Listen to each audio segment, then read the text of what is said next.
You know the Frog Princess, right? And I'm not talking about the Disney movie. That's more based on The Frog Prince and The Frog Princess book by E.D. Baker. The original tale of the Frog Princess, I feel, is pretty underrated compared to the story of the Frog Prince. These stories are two completely different tales with two completely different morals and origins. The Frog Prince is a Grimm's fairy tale that originated from Germany. It usually tells the story of this spoiled, entitled princess who makes a promise to become a frog's companion in exchange for her golden ball, which she lost in a well. The princess learns the importance of keeping a promise and being a good friend. After kissing the frog at the end of the tale, the frog turns into its true form, which is a prince, and the two get married and live happily ever after. That's basically how it goes, or how it usually goes. The Frog Princess has many different versions of its tale. There isn't exactly a definitive version, and it's pretty unknown of its origin, but most likely it seems to be a Russian folktale, seeing how there are more Russian versions of the story and adaptations in media. I first came across the tale when I was a kid. I used to watch this show called Happily Ever After, which adapted many different types of folktales from around the world. This one seems to be based on the Russian version of the Frog Princess, however, instead of setting it in Russia, it has a more southern country setting.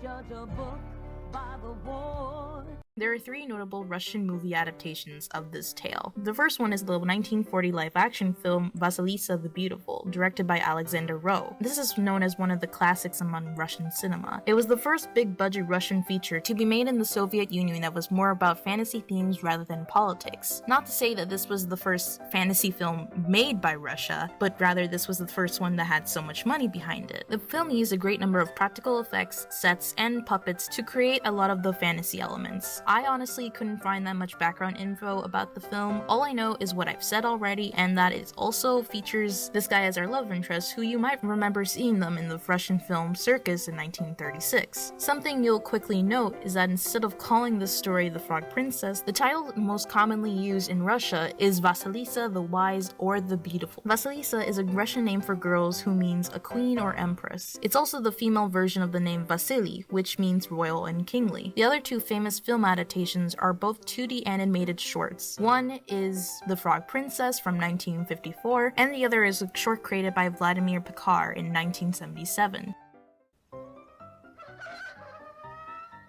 In the 1940 film, instead of there being a czar and three sons, it's instead about this peasant and his three sons. The women in that film that the two older brothers get with are of higher status than the men. In the other two versions I've talked about, it's more like the traditional folktale.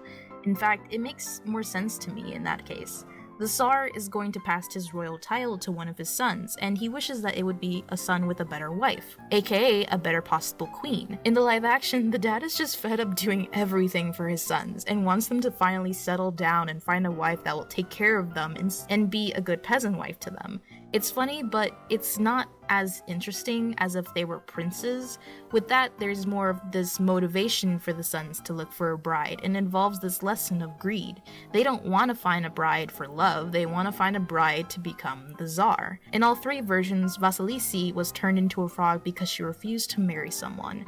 In both the live-action and the 1977 versions, it was a dragon. However, in the 1954 version, it's this old wizard guy who wants to become king by marrying Vasilisa. She kisses him off by calling him ugly, and he turns her into a frog out of spite.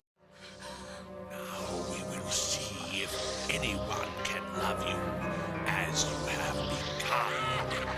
Cut to 3 years later, as I said before, the three sons are looking for a bride as instructed by their father. They do this thing where they all shoot an arrow in the distance, and wherever the arrow lands means the woman nearby is going to be the bride.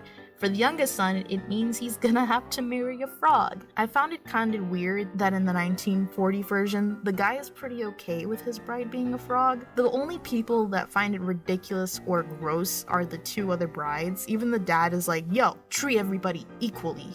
It's like, wait, what?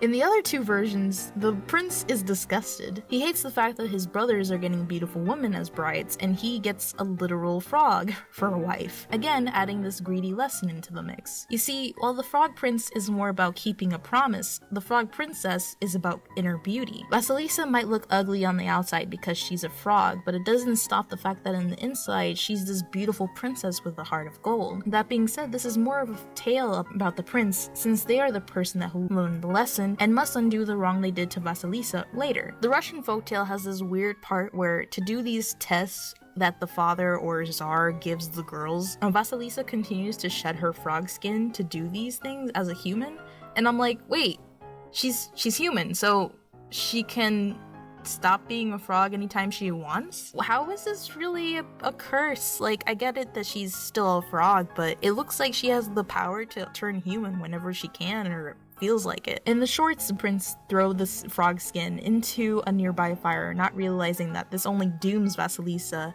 then keep her pretty forever. In the live action, it's just the other brides being mean and jealous. I do feel really sad for Vasilisa in this part. She's 3 days from her curse being broken, and it's like, no! Ivan, my love, my husband, what have you done? From here, the prince has to go on this magical quest to return Vasilisa and save her from the clutches of either the wizard or the dragon. Along the way, he came across Baba Yaga. Oh, you know what? I heard stories like what happened to you. Like this crazy creepy cat who like walks through walls and stuff. Like a ghost. Like Baba Yaga. Baba Yaga is a famous Russian folktale character that is neither good nor evil. Her actions usually depend on her mood. In other words, if she likes you, she'll help you or leave you alone. But if you piss her off or if she's in a bad mood, it doesn't end well. At the end of the day, the guy fights the antagonist of the story, saves Vasilisa, and the two go off into the sunset living happily ever after. I think we can all agree that the Frog Prince's tale is way more complicated than the Frog Prince. Look how long it took me to summarize both of these tales. Real quick, before this video is over, I want to discuss my thoughts on each film individually. For the 1940 live-action film, I do feel like I was, in a way, underwhelmed by this. While it was definitely a comedic tale and involves all these spectacular practical effects for that time, I do feel like it lacks one important aspect of the story. Ivan, the main protagonist. Despite his actions near the end of the story, his character to me was extremely boring and not memorable at all. I think because the film focused so much on the female supporting characters in Ivan's family, especially in the first half, it took away a lot from Ivan as a character. We just don't know what kind of person he is. He's just kinda there. It isn't until Vasilisa gets taken away by Baba Yaga when Ivan's like, oh no, I must save the love of my life. We didn't even get to see this couple interact much before this. Because this is a fairy tale, I'm not asking or looking for realism. However, something these films should be able to do is entertain and make their audience feel something. I appreciate this film for its visuals, but when it comes to how this made me feel, I gotta say I was not really impressed. I'd give this film probably a 6 or 7 out of 10.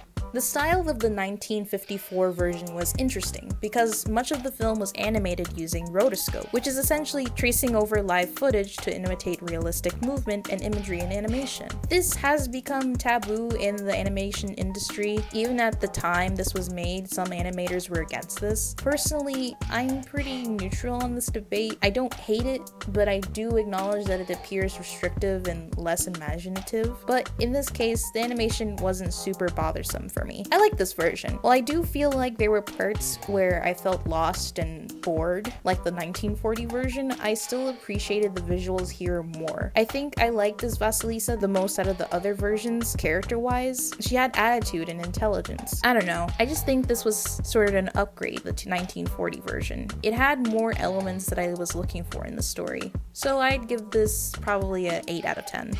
Finally, I'm just gonna say this right here. The 1977 adaptation is my favorite out of the 3 movies. I love the colors, I love the designs, it just looks like a traditional fairy tale illustration come to life. Let me just say that Vasilisa's design in this film is gorgeous. Her as a frog is adorable as fuck, and her as a human is also adorable. I love how her dress still reflects the fact that she turns into a frog. Here, Prince Ivan interacts with Vasilisa way more than the others, which is good because it only furthers the the point of the story. The prince doesn't learn to appreciate the fact that this frog that he dreads being engaged to so much is actually one of the most productive and kind-hearted women he's ever gonna meet until she's gone. Because of the amount of time they spend together before the climax, I feel more emotions on this journey. I feel that Ivan in this version realizes what he had more than the other princes. 1940s Ivan barely knew her for a second, and 1954's Ivan just thought she was hot underneath, and that was pretty much it. It was like Prince Derek from the Swan Princess movie.